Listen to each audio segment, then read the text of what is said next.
Hello, രാവിലെ ഉറങ്ങിയിരുന്നപ്പോഴാണ് നാത്തൂൻ പറയണത് നമുക്ക് എവിടെയെങ്കിലും അമ്പലത്തിൽ പോയാലോ എന്നുള്ളത്. അപ്പം തന്നെ 9:30 കഴിഞ്ഞിട്ട സമയം. എന്നാൽ പിന്നെ വേഗം തന്നെ കുളിച്ചൊരുങ്ങി പയ്യന്നൂർ എത്തിയത് ബസ് കിട്ടി. നമ്മൾ ആദ്യം പോകുന്നത് മാടായിക്കാവിലാണ് കേട്ടോ. മാടായിക്കാവിൽ പോയിട്ട് കുറേ മാസങ്ങളായി. ഇപ്പം മനസ്സിന് എന്തെങ്കിലും ഒരു ഇതോ എന്താ ഒരു വിങ്ങലും കാര്യങ്ങളൊക്കെ വരുമ്പോൾ മാടായിക്കാവിലേക്കാണ് ആദ്യം ഓടുന്നത്. അവിടെ പോയി അവിടെ നിന്ന് കുറച്ച് നേരം പ്രാർത്ഥിക്കെല്ലാം ചെയ്യുന്നത്. അവിടെ തന്നെ ഇരുന്ന് പ്രസാദമൊക്കെ കഴിക്കണം, ഇതാണ് നമ്മുടെ ശീലം. പക്ഷേ ഇന്ന് ആ പ്രസാദം അവിടെ ഇരുന്ന് കഴിക്കാൻ പറ്റിയില്ല. കാരണം അത്രയധികം തിരക്കുണ്ടായിരുന്നു. കാണുന്നില്ലേ, ഇപ്പം തന്നെ പുറത്ത് തന്നെ ഇത്രയധികം ആൾക്കാരുണ്ട്. അപ്പോൾ പ്രസാദം വാങ്ങുന്നിടത്ത് നല്ല ക്യൂ ആയിരുന്നു. അപ്പോൾ വഴിപാടുകളൊക്കെ കഴിപ്പിച്ച് നമ്മൾ പെട്ടെന്ന് തന്നെ അവിടെ നിന്ന് ഇറങ്ങി. അവിടെ നിന്ന് ഒരു 5 മിനിറ്റും കൂടി പോയി കഴിഞ്ഞാൽ അതിൻ്റെ അടുത്ത് തന്നെയാണ് വടുകുന്ത ശിവക്ഷേത്രം, അങ്ങനെ തന്നെയാണ് പറയാൻ തോന്നുന്നു. ആ ബോർഡ് നമുക്ക് പിന്നെ നോക്കാം കേട്ടോ, അത് തന്നെയായിരിക്കും. അപ്പോൾ ഫസ്റ്റ് ടൈമായിട്ടാണ് ഈ ഒരു അമ്പലത്തെക്കുറിച്ച് ഞാൻ കേൾക്കുന്നതും കാണുന്നതും. ഒരു ഫ്രണ്ടാണ് പിന്നെ ചോദിക്കുമ്പോൾ ഇങ്ങനെ പറഞ്ഞു തന്നത് കേട്ടോ.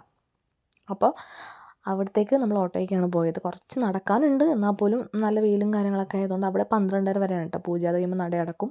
അപ്പോൾ അതിനുള്ളിൽ തന്നെ അവിടെ എത്തണം. അപ്പോൾ നമ്മൾ ഇവിടുന്ന് അമ്പലത്തിൽ നിന്ന് ഒരു 11 മണിയാകുമ്പോൾ തന്നെ ഇറങ്ങിയിട്ടുണ്ടായിനി. എവിടെയും എന്താ വെച്ചാൽ നല്ല രീതിക്ക് നമുക്ക് ബസ്സും സമയത്തിന് കിട്ടിയതുകൊണ്ടും എല്ലാ കാര്യങ്ങളും വളരെ ഭംഗിയായിട്ട് കാണാനും തൊഴാനും പറ്റി എന്നുള്ളതാണ് ഒരു പ്രത്യേകത.